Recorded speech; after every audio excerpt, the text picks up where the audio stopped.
Donc bonjour, le but de cette vidéo que nous allons voir aujourd'hui est d'apprendre à utiliser le contexte d'Assembly Design dans 3D Experience pour réaliser des composants mécaniques dans lesquels on va intégrer des composants électroniques directement à partir des dimensions des composants électroniques que nous allons projeter en 3D pour avoir les bons placements aux bons endroits, notamment des perçages et de tous les éléments géométriques qui permettent de réaliser l'assemblage de manière réaliste. Alors, donc première étape, on va essayer de réaliser un châssis de voiture qui ressemble à peu près à ça. On va pas reprendre le même, mais on va s'appuyer dessus sur le même principe que ça. Donc déjà, on va aller chercher des composants en ligne dont on a besoin. Donc par exemple, moi j'utilise l'outil GrabCAD, qui est un outil quand même une base de données en ligne assez complète. On va trouver beaucoup d'éléments dedans. Quand on cherche quelque chose ici, on va sur Library, on clique ici sur ce qu'on cherche. Par exemple, moi, j'ai utilisé des solutions Arduino pour réaliser mon petit véhicule. Donc, je vais aller chercher une Arduino Uno R3. Donc, je tape ici les mots-clés. Hop, voilà, il va me proposer quelques cartes. L'idée, après, c'est de trouver un format de document qu'on peut télécharger qui est compatible avec le logiciel qu'on utilise. Bon, dans 3D Experience, moi, je pourrais quasiment utiliser tout ce qu'il y a ici. Donc là, je vais choisir de prendre, par exemple, cette carte-là au format STEP. Voilà. Donc, vous le faites télécharger ici une fois que vous êtes logué. Parce qu'il faut être logué forcément pour pouvoir faire ça. On peut se loguer avec un compte Google hein, très facilement en quelques clics. Donc là, je fais télécharger et je vais récupérer les éléments qui sont présentés ici, donc les rendus et également les fichiers STEP. Donc là, je ne le fais pas parce que je les ai déjà créés, téléchargés. Donc une fois que c'est fait, on va dans l'outil 3D Experience, on clique ici sur le petit plus, on clique sur importer. Et après, on va aller chercher le format de fichier qui va bien qu'on a téléchargé. Donc, par exemple, c'est du STEP. Et on va aller chercher le dossier dans lequel on a téléchargé l'objet. Oui, je ne vous l'ai pas dit au préalable, il faut impérativement que, une fois que vous avez téléchargé, vous fassiez une décompression du fichier, hein, donc un DZIP en l'occurrence, pour pouvoir l'avoir directement en format natif et pas en format compressé.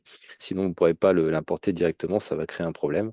Donc, vous faites bouton droit, extraire tout généralement, puis après vous allez dans le dossier, vous récupérez le document et après vous faites ouvrir. Donc, je ne vais pas le faire également hein, parce que ce n'est pas la peine que j'importe plusieurs fois le même document dans la même base. Ça crée de la donnée pour rien. Donc là, on fait OK. Vous pouvez prévisualiser pour être sûr que ça va avoir le rendu qui vous intéresse. Et une fois que vous faites OK, ça va l'importer. Donc, je ne le fais pas parce que tout a déjà été fait ici. J'ai déjà tous les objets qui sont importés dans la base et je vais me baser là-dessus. Donc elle, je la ferme parce que je ne vais pas tenter de reprendre. On va partir de rien. Donc là, déjà, en première étape, on va commencer par créer un assemblage. Donc on va dans Assembly Design. Alors l'assemblage, il va être vide au départ, hein, donc c'est pas un problème. On lui donne un nom. Donc pour donner un nom à un objet, on clique sur bouton droit propriété. Puis là, je vais l'appeler voiture, voilà, Arduino, hop, par exemple. OK. Donc pour faire une voiture en modèle réduit soi-même avec le châssis qu'on veut, les composants mécaniques qu'on crée nous-mêmes, on va pouvoir utiliser les composants que je vais vous détailler ici. Donc déjà une carte Arduino Uno, alors on peut en prendre une peu plus petite, hein. Donc comment je fais déjà pour mettre la carte Arduino Uno dans mon assemblage? Donc je clique sur le plus haut niveau dans l'arbre du modèle de l'objet que je veux déplacer dans mon assemblage. Donc par exemple, je clique ici sur Arduino Horde.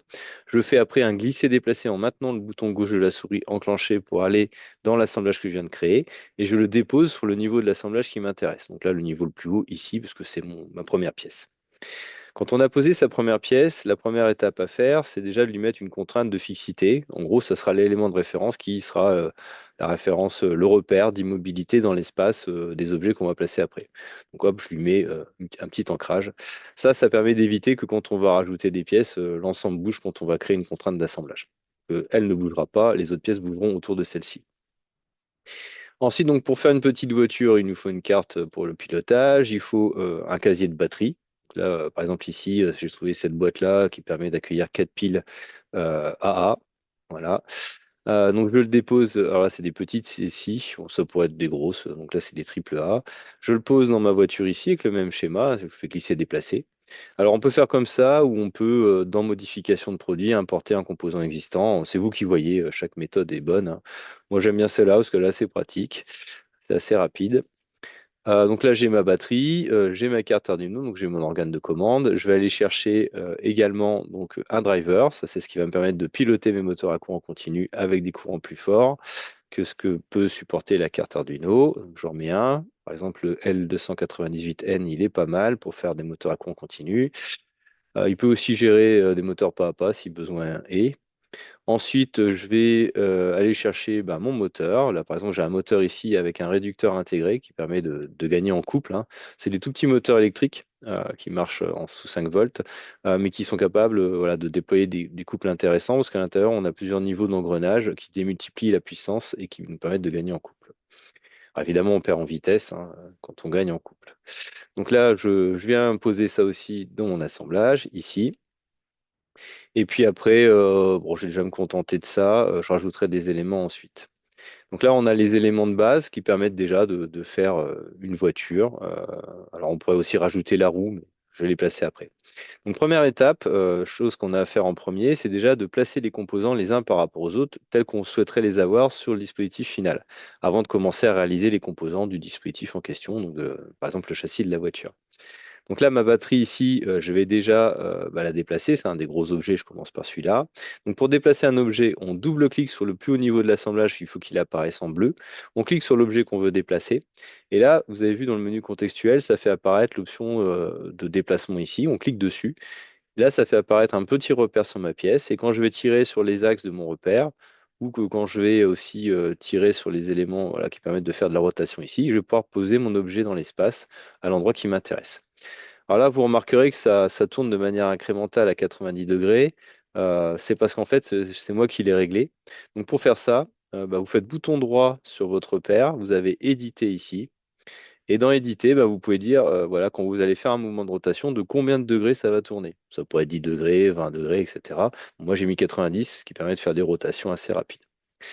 Voilà, donc déjà j'ai placé mon pack de batterie. Alors je le fais à la louche, hein. Je mettrai des contraintes d'assemblage plus proches après, enfin plus réalistes après. Mais là, l'idée c'est déjà de prépositionner les éléments à peu près correctement. Ça fait gagner du temps pour l'assemblage après. Donc là, je valide mon placement en cliquant sur le petit coche vert. Ici, je vais déplacer donc cet objet-là également avec la même méthode, hein. Là, je ne vais pas détailler à chaque fois ce que je fais, mais l'idée c'est ça. Là, elle est plutôt dans le bon sens. Alors, ça dépend où on va mettre les moteurs après. On peut mettre cette carte-là ici pour être plus proche des moteurs si on souhaite. Oui, d'ailleurs, je peux faire ça, ça serait plus logique. On va faire ça comme ça. Alors, je vais redéplacer cet objet-là aussi. Donc, déjà, je place celui-là dans un premier temps. Je valide. Et je vais déplacer celui-là avec toujours la même technique. Alors, on peut sectionner ce repère soit directement ici, soit là, hein. C'est pareil, ça marche aussi. Et je fais ça. OK? Voilà. Donc là, on est dans un ordre un petit peu plus logique de placement des éléments. Ensuite, ce que je peux faire, c'est que je vais placer mon moteur. Donc de la même manière, je clique dessus. Je vais placer, alors déjà, je vais le tourner parce qu'il n'est pas dans le bon sens comme ça. Je vais aussi le tourner dans ce sens-là pour qu'il soit dans un sens réaliste. Ah oui, pardon, plutôt encore, plutôt comme ça. Je vais ensuite tourner par rapport à cet axe-là, comme ça, voilà. Et je vais le déplacer maintenant à l'endroit où je vais le mettre à peu près une fois que tout sera en place. Voilà. Alors, je ne vais pas m'amuser à mettre tous les moteurs, tous les objets, hein. Je vous présente juste le principe de base. Donc là, je fais OK. Donc là, j'ai juste positionné provisoirement les éléments. Ils ne sont pas contraints d'un point de vue, on va dire, cinématique. Il n'y a pas de liaison mécanique entre les objets. Donc pour créer des liaisons, il faut aller sur Connexion mécanique ici, dans l'onglet Assemblage. Je clique dessus. Et là, je vais pouvoir définir des contraintes permanentes entre les objets. Alors déjà, première chose qu'on peut faire, c'est peut-être par exemple aligner le dessous de la carte électronique de mon driver moteur ici avec ma carte Arduino. Donc là, je clique sur, alors pardon, je n'ai pas sélectionné le bon objet, je voulais prendre un plan. Je clique sur un plan, vous voyez, là, on voit que c'est un plan, c'est une face d'un objet. Je clique sur la face d'un autre objet et là, j'ai créé une contrainte de coïncidence entre les deux. De la même manière, je vais pouvoir, par exemple, aussi créer une contrainte de distance. Ici, vous avez l'option de création de contrainte de distance. Par exemple, entre le flanc de ma pièce ici, le flanc de ma carte électronique et le flanc de celui-là. Et puis, je peux dire qu'il y a 10 mm. Alors, 10 mm, c'est pas assez parce que oui, il y a la sortie ici du connecteur de la carte Arduino. Donc, 10 mm, ça ira pas. D'ailleurs, ouais, ça serait même plus intelligent de mettre ce connecteur de l'autre côté. Mais bon, pour l'instant, je l'ai placé comme ça. Donc, bon, je vais laisser la place du coup pour mettre la prise. Bon, je vais mettre 30 mm. Ça permet de faire passer le fil, voilà, si on veut reprogrammer la carte. OK? Ça aurait été plus logique de mettre la carte de l'autre côté, mais là, ça me demande de tout repositionner. Donc, je ne vais pas le faire. Euh, de votre côté, vous faites penser à mettre plutôt cet élément-là de ce côté-ci. En termes d'accessibilité, ça sera moins bête. Voilà. OK.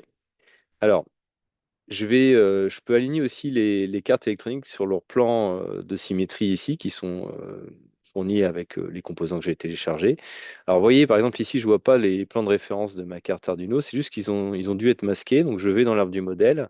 Je vois qu'effectivement, ils sont masqués. Donc, pour les démasquer, je les sélectionne tous avec la touche majuscule du clavier en cliquant sur le premier, sur le dernier. Et après, bah, je vais avoir l'option en faisant bouton droit de cacher afficher. Et là, je vais les voir. Et là, bah, du coup, je vais pouvoir recréer une contrainte d'assemblage entre le plan médian qui est ici, donc contrainte de coïncidence, entre le plan médian de ma pièce là et ce plan médian là aussi pour avoir un bel alignement des cartes électroniques. Et là, vous voyez, comme j'ai déjà créé une contrainte entre ces deux objets-là, il me propose d'enrichir les contraintes que j'ai créées. Bah, je vais dire oui, parce que ça ne sert à rien de créer une contrainte à part. Et ça va donc rajouter une contrainte en plus aux celles que j'ai définies avant. Et là, par contre, vous voyez, ça passe en rouge. Alors ça, c'est une petite bizarrerie de ce logiciel. J'ai jamais compris l'intérêt. Bah là, il faut en fait, faut décocher le cadenas pour voilà, faire en sorte que bah, ça soit débloqué et qu'on puisse vraiment appliquer cette contrainte. Là, on fait OK. Plus rien n'est rouge, donc c'est bon. Je vais faire la même chose pour la batterie. Donc la batterie, je vais la contraindre par rapport bah, au driver qui est avant. Je pourrais le faire aussi par rapport à la carte Arduino, hein, vu que c'est ma référence. Je peux choisir de tout contraindre par rapport à ça. Donc par exemple, je vais mettre une contrainte de distance entre le flanc qui est ici et ma carte qui est là. Donc là, bon, c'est pas assez parce que vous avez vu qu'il y a chevauchement, donc je vais peut-être rajouter 80 millimètres par exemple. Ça me paraît pas mal. Alors si les fils sortent ici aussi, vous voyez, pour pas que ça fasse un zigzag trop fort et que ça plie les fils, il faut le mettre un poil plus loin, donc on peut faire ça. Bon, encore une fois, hein, ce que je vous dis, le placement là, il n'est pas idéal, hein. Il faudrait peut-être revoir ça différemment, mais le but c'est de savoir simplement se servir de l'outil, hein, pas tellement de faire une conception qui soit nickel dès le départ. Et donc là, donc je vais aligner les deux plans qui est ici, ce plan-là et ce plan-là. Voilà. J'ai aligné aussi le fond de ma batterie avec la carte Arduino. Alors, je suis pas obligé de faire ça, je pourrais faire ça différemment, mais on va rester comme ça pour l'instant. Parce que le défaut de faire ça, c'est que ça va me nécessiter de mettre des entretoises en dessous. Mais bon, ça peut être un choix aussi, comme ça, tous les éléments ont des entretoises en dessous, ça permet aux composants de respirer, ce qui peut être pas si mal avec des composants électroniques qui chauffent. Donc là, donc ici, il va me rester mon moteur à placer. Donc, bah, même schéma. Je vais partir du principe que mon moteur, euh, bah, lui, il pourrait être posé directement sur la plaque que je vais créer après. Donc lui, je vais mettre des contraintes un peu différentes. Ce moteur, je vais dire qu'il a une contrainte de distance de 5 mm avec ma carte Arduino ici, parce que je vais laisser 5 mm sous les cartes, sous les composants, pour mettre des entretoises, les composants électroniques. Mais lui, le moteur, il va être posé sur ma plaque que je vais créer en dessous après. Et après, je vais créer aussi des contraintes de distance entre ça. Par exemple, et le flanc de ma carte Arduino, hein, qui reste ma référence. Alors, je pourrais prendre peut-être par rapport au flanc des batteries. Bon, j'ai commencé avec la carte Arduino, on va rester là-dessus. Voilà, puis je vais dire que je suis à, je sais pas, moi, à 10 mm. Alors, non, pardon, ça serait plus logique de le faire par rapport au plan médian de la carte Arduino, plutôt que sur le flanc que j'ai choisi là. Donc, je vais plutôt prendre ça. Alors, vous voyez, je vais changer en fait la face que j'avais choisie. Je vais plutôt dire que c'est celle-là. Voilà, ça me paraît plus logique. Puis, je vais pas laisser 5 mm, mais plutôt allez, 30. On va dire 30, ça devrait laisser de la place. Voilà, je suis pas mal. Vis-à-vis de ma batterie, je suis un peu proche. Bon, allez, on va mettre 40. Voilà. Bon, ça va faire une grosse voiture, mais bon, qu'importe. Et après, je vais mettre une contrainte de distance, bah, peut-être encore une autre entre bah, l'arrière qu'il y a ici et le flanc qu'il y a là, euh, que je vais fixer allez, 130. Ouais, un peu plus, allez, on va reculer encore. 150, voilà, comme ça on est bien. OK. Donc là, il me posait la question sur les collisions, si je voulais les activer ou pas. Bon, c'est pas l'objet de cette présentation, donc on va pas pour l'instant se préoccuper de ça.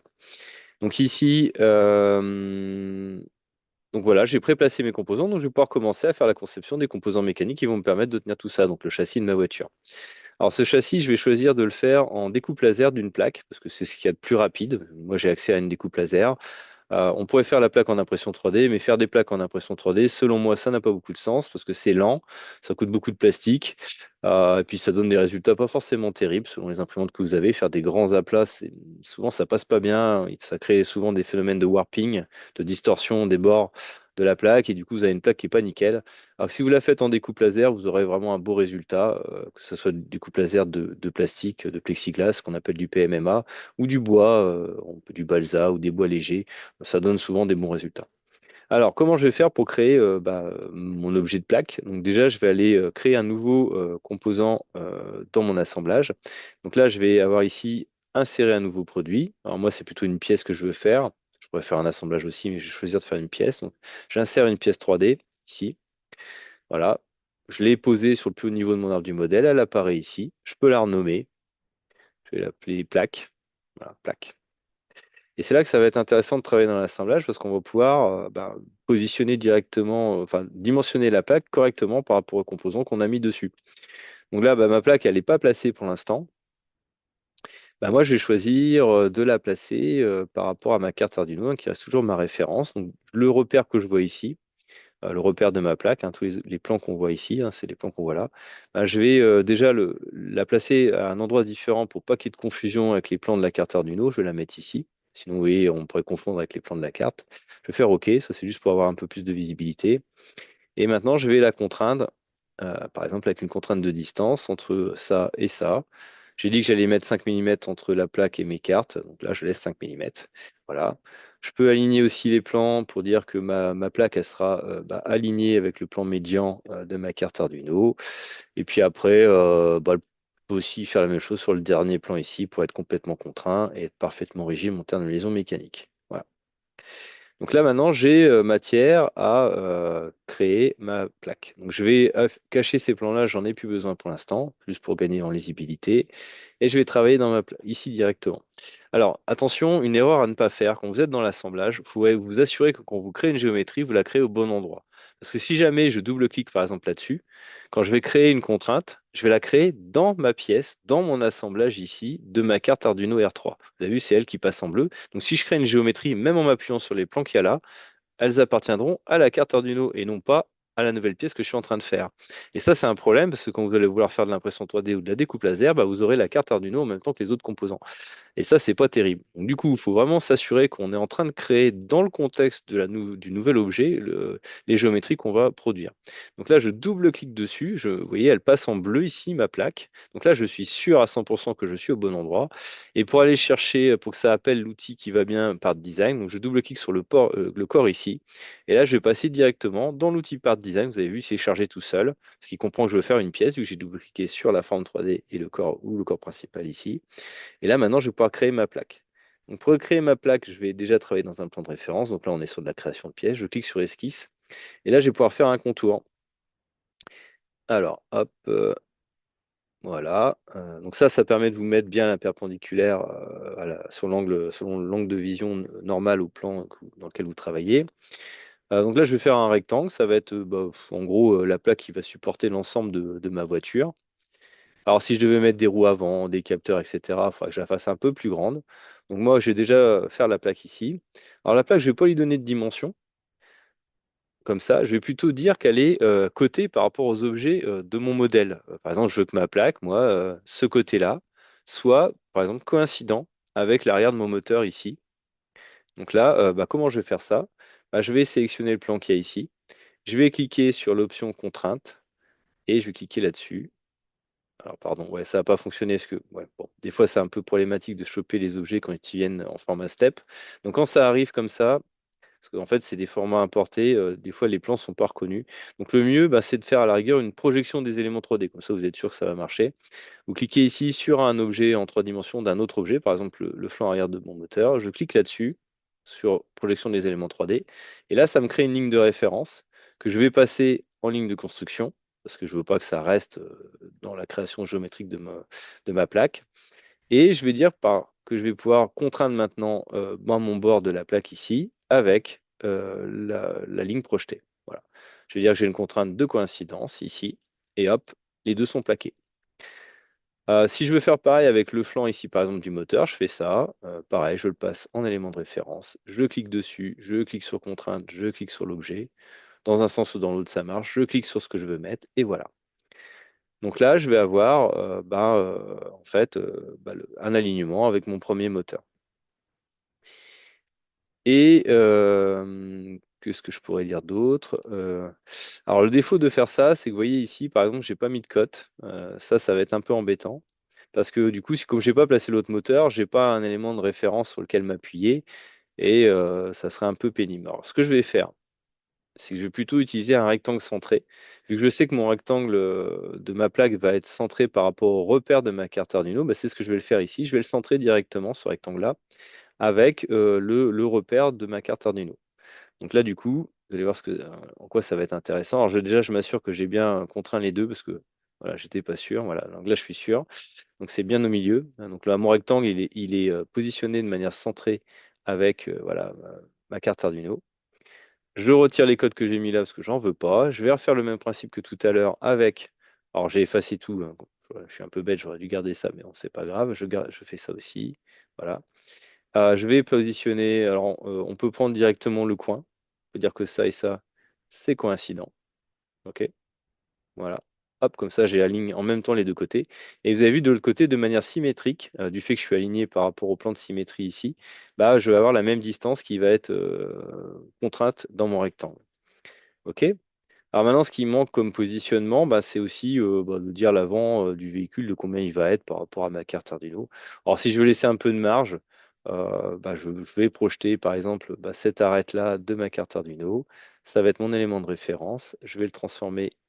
Alors je clique à côté pour avoir l'option du menu contextuel, voilà, en élément de référence géométrique. Je clique sur les deux objets en appuyant par exemple sur CTRL au clavier. Et là, je clique sur contrainte et je peux mettre une contrainte de distance ou de coïncidence, voilà, comme ça m'intéresse. Donc là, je vais mettre une distance. Bon, on va dire 50. Ça laisse de la marge pour ajouter des composants devant, un autre moteur, etc. Enfin, ou d'autres roues. Voilà.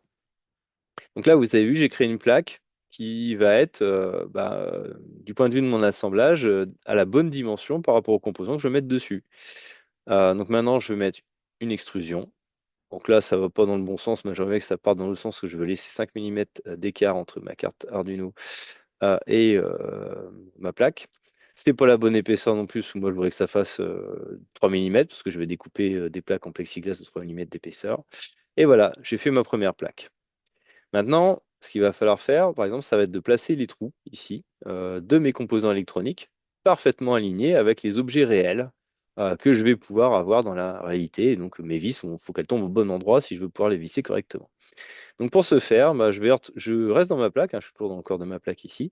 Je vais cliquer ici dans le plan du dessus. Je vais dire que je vais projeter les perçages. Donc là, je clique ici, projection des éléments 3D. Là, projection des éléments 3D. Là aussi. Alors on pourrait faire une section multiple avec CTRL, hein. Je l'ai fait un par un là, bêtement.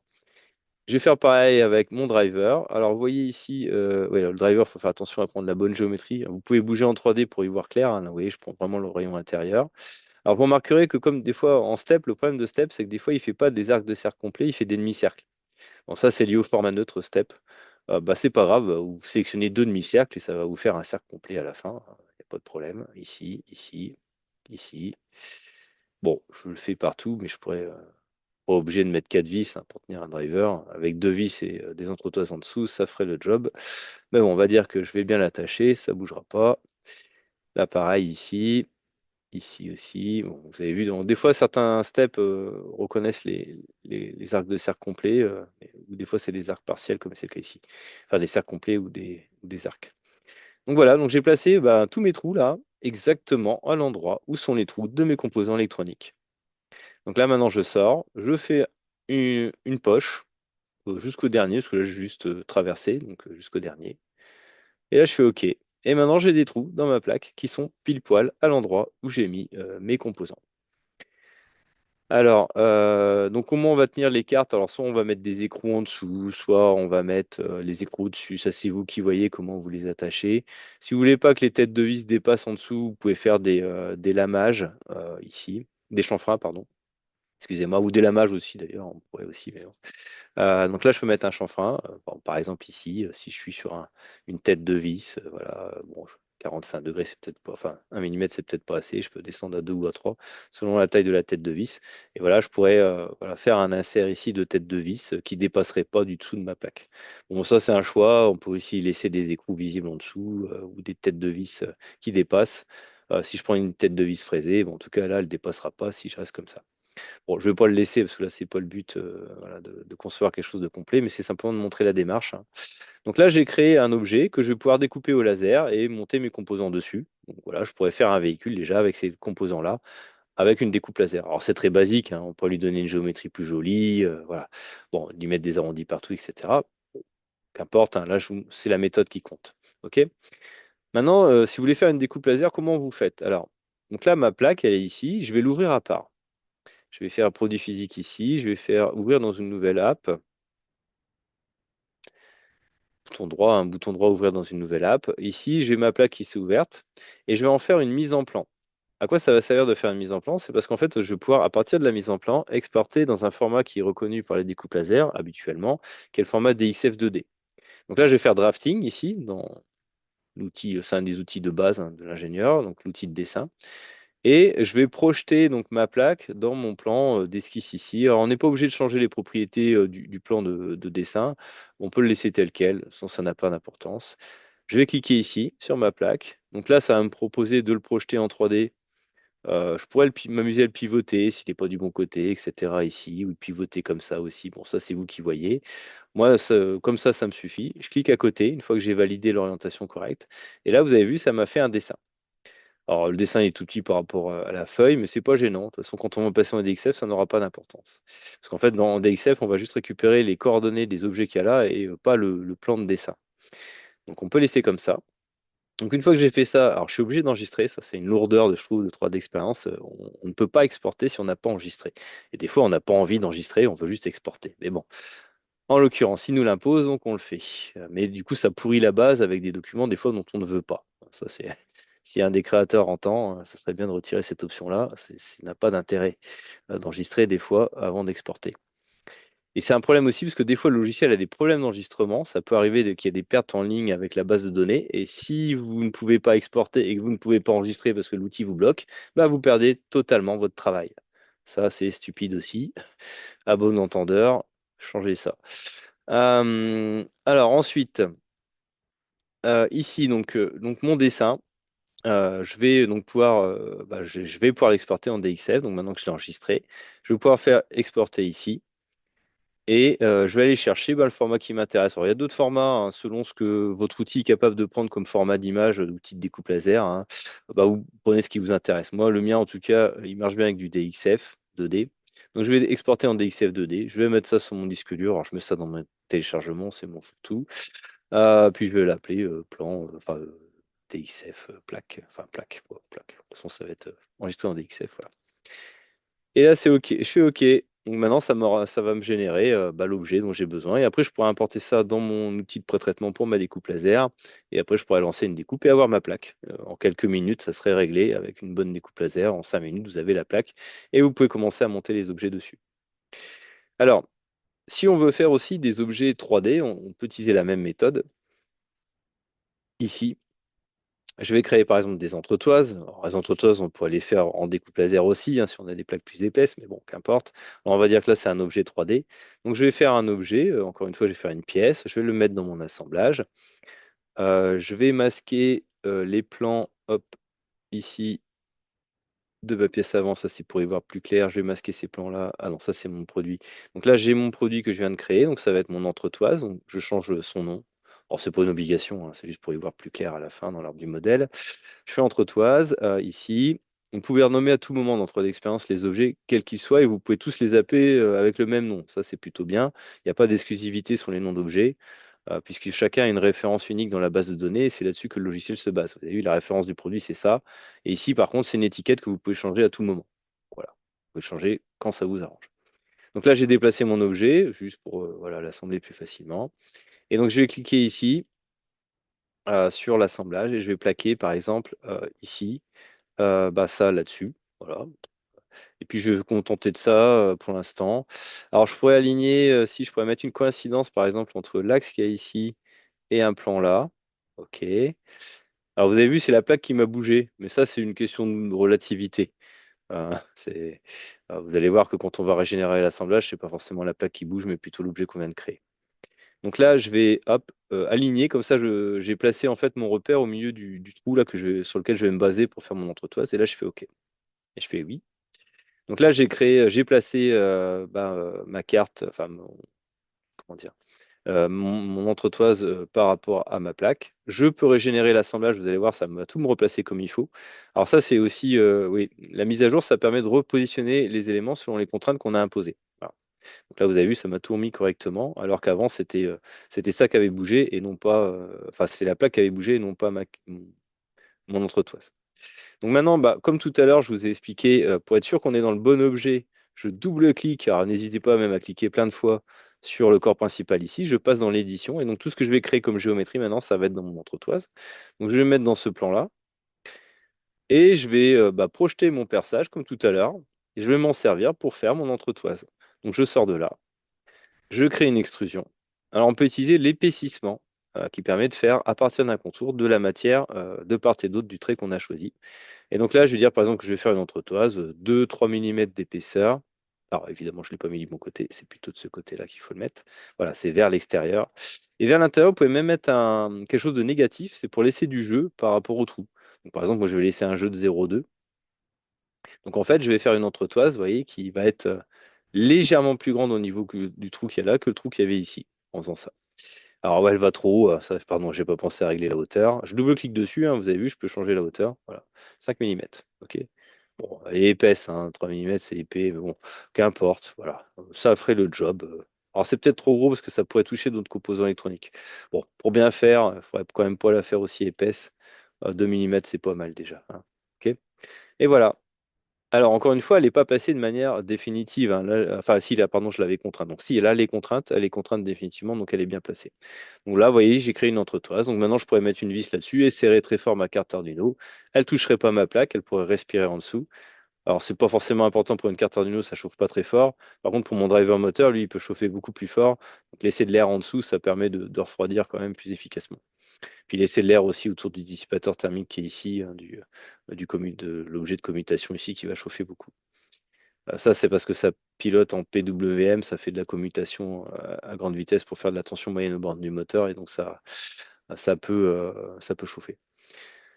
Voilà. Donc j'ai créé une entretoise. Si je voulais par exemple créer aussi un support pour mon moteur ici, je pourrais le faire. Par exemple, on pourrait faire un support en découpe laser ou en impression 3D du moteur qu'il y a là, avec le même principe. Alors, je pourrais placer ici un repère, créer une cornière par exemple ici avec des trous dedans, et le positionner par rapport à ma carte. Donc là, je vous ai montré la démarche pour créer des objets directement dans un contexte d'assemblage, ce qui permet de gagner du temps et de positionner ces objets avec les bonnes dimensions dès le départ. Hein, c'est une bonne méthode de travail, ça vous allez gagner beaucoup de temps. Ça évite des allers-retours entre vos composants, votre pied à coulisses et la carte que vous avez dans la main, et les objets de votre assemblage pour créer quelque chose. Voilà. Donc là, voilà, on pourrait donc à partir de ça continuer, puis créer la voiture, faire une carrosserie, faire un système de direction, etc. Alors, juste pour votre culture, si vous voulez créer une petite voiture comme ça, il ne faut pas beaucoup de composants. Il faut ces composants-là. Donc, il faudrait rajouter, si vous voulez, par exemple, des capteurs à ultrasons de ce type-là.